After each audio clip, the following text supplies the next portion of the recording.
বাবু, সোমেন বাবু, এখনো তবে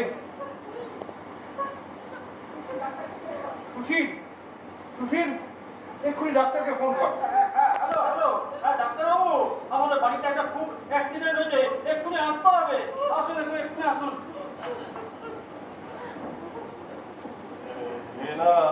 কাজের লোক আসবে না?